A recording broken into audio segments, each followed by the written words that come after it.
Yes, our action this weekend starts on Saturday night with Miami against Indiana in Game 3, 8:30 in the evening on Sky Sports Arena. And also for the YouTube lovers, yes, it's available on the internet on Sky Sports YouTube. These two teams met 3 consecutive seasons in the postseason back in the Miami Big Three era. And look, TJ Warren, Jimmy Butler is carrying that same rivalry on for your Saturday night action. And then we flip to Sunday night. We'll be in the studio ready for NBA Sunday. Boston against Philadelphia. Game 4, Sky Sports Arena, a 6 p.m. start. Make sure you are over there for all of the latest breakdown. And pay no attention to the fact that the Sixers won 3-1 in the season series against the Celtics this season. This is the bubble now. And also it's the playoffs. And as we spoke about already, gentlemen, no Ben Simmons. So I ask you all, how do you respond? I'll get yourselves ready for what's going to be Sunday night's action. And Mo, I want to come to you first because you've already said it. You don't believe the 76ers can cause an upset in this series. But I ask you, Joel Embiid on his day is the best big man in basketball, they say. So I'm asking you, how do you see this one playing out? Oh, no doubt. I'm not underestimating Joel Embiid's abilities.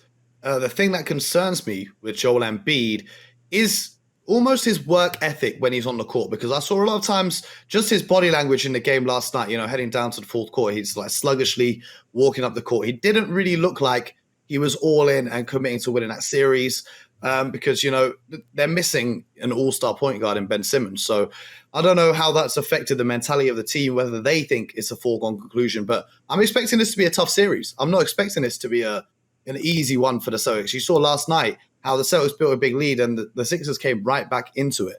So I'm expecting all the games in this series to be close. I'm expecting them to go down to the wire, but the reason why I don't think they'll have the upset is because with a minute left in the game, the Celtics just have too many guys that they can go out and get a bucket with. Whereas you're looking at the Sixers, it's going to be Joel Embiid, and then if he's doubled, you're really relying on role players to hit those shots, and they don't have a lot of shooters. They had no Duncan Robinson walking through that door for the Philadelphia 76ers. They lost Jimmy Butler. They lost JJ Redick. I feel bad because as hard as the team can play and as hard as Brett Brown can coach, it comes down to the team building. But I know Al Horford's out there trying to prove a point against his former squad. So there's not going to be any easy battles, and it's going to be a close one. Mike, I ask you, has this got 7 games written all over it?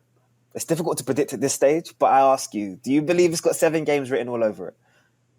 It's got potential. It's still very, very early doors, but the Celtics are just they're a playoff built team. They're extremely deep with guys at every single position. Whereas you look at this 76ers team now, they're licking their wounds a little bit.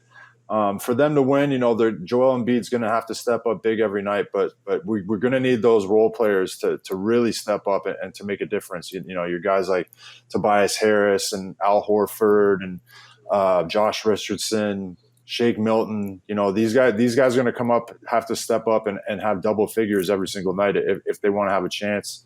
But, this is an old worn down rivalry between these two teams. They've met many times in the playoffs.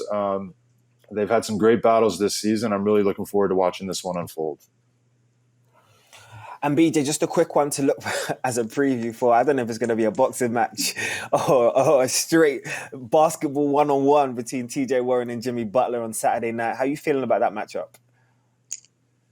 I'm really excited about that matchup. And, these are two excellent players. One, offensively, TJ Warren, he can score with the best of them. And then you, on the other hand, on the Miami Heat, you have a terrific defensive player in Jimmy Butler. They're both very stubborn. They're physical players. And I really think they should just get rid of the other 8 players and just allow these guys to just play one-on-one full court. This to me is what the game is all about. Now, if there's a game inside the game, it's when you're watching these two. And I think it's going to be great basketball. It's going to remind me kind of old school basketball.